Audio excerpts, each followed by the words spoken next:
შარშან 2010 წლის მაისში სტრასბურგის სასამართლომ გამოიტანა ქართველი რეპრესირებულების სასარგებლოდ გადაწყვეტილება საქმეზე კილაძეების საქართველოს წინააღმდეგ.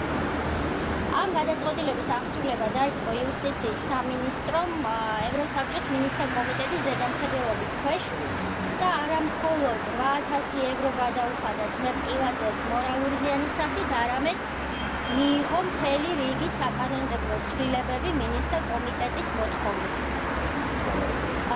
ამ კანონის შესაბამისად ჩვენმა ხელისუფლებამ გადაწყვიტა, რომ ქართველმა რეპრესირებულებმა უნდა მიმართონ თბილისის საქალაქო სასამართლოს, რომ მიიღონ მათ მიერ ან მათი რეპრესირებული წინაპრების მიერ განცდილი მორალური ზიანი. ადეიშვილის უცხებამ 2011 წლის აპრილში საზეიმოდ აცნობა მინისტრთა კომიტეტს, რომ მათ მიერ მიღებული იქნა პარლამენტში ის კანონი, რომლის მიღებასაც ევროსაბჭო ითხოვდა. მაგრამ არის ერთი რამ, რაც ადეიშვილის უცხებას დღემდე არ უცნობებია მინისტრთა კომიტეტისთვის და ჩვენ თავისუფალ დემოკრატებს გვსურთ სასწრაფოდ ეს ნაკლი გამოვასწოროთ. ადეიშვილის უცხებას არ უთქვამს მინისტრთა კომიტეტისთვის ჯერ კიდევ, რომ აღმასრულებელი ხელისუფლების პირდაპირი მითითებით მოსამართლე გოცირიძე და თბილისის საქალაქო სასამართლოს ადმინისტრაციულ საქმეთა სხვა მოსამართლეები გულაგებში დაკარგულ სიცოცხლეს და ქართველების საბჭოთა ბავშვთა სახლებში დაკარგულ ბავშვობას აფასებენ 200-დან 400 ლარამდე. სააკაშვილს ძალიან უყვარს სიმბოლიზმი და ის ებრძვის საბჭოთა ოკუპაციას.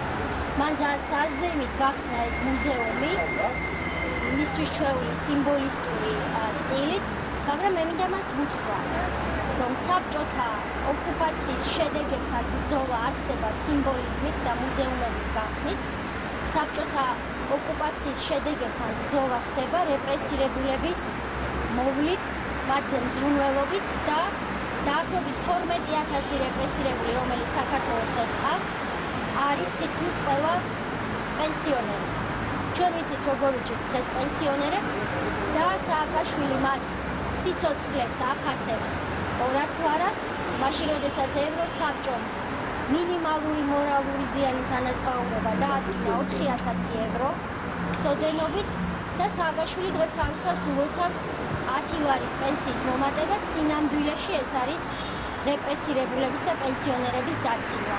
ჩვენ თავისუფალი დემოკრატები ვაგროვებთ მასალებს და შესაბამის დოკუმენტაციას თვის ბოლომდე გავაგზავნით მინისტრთა კომიტეტში, რომ მათ ვაცნობოთ, რომ თბილისის საქალაქო სასამართლოს მოსამართლეები ადეიშვილის დავალებით არაადეკვატურ თანხებს გასცემენ რეპრესირებულებზე.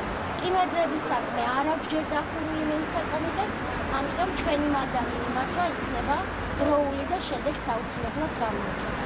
ჩვენ პარლამენტის წევრებს უმრავლესობის წარმომადგენლები დაგვირდნენ, რომ კომპენსაციები იქნებოდა საკმაოდ მაღალი და პარლამენტის მაღალი ტრიბუნიდან რამდენჯერმე გაისმა ეს მოწოდება.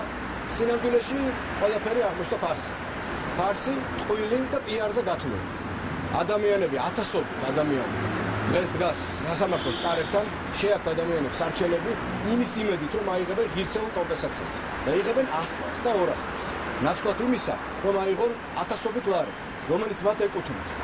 თორემ მათ დაკარგეს დედები, ძმები, მამები, შვილები. რეპრესიების დროს ადამიანები ჩაიკარგენ ციმბირში, დაიღუპნენ, ვერ იხილეს ახლობლები თავისი. ამ წლების შემდეგ უნდა აღდგარიყო სამართლიანობა და ხელში შერჩათ ისე უსამართლობა, როგორც ყოველთვის.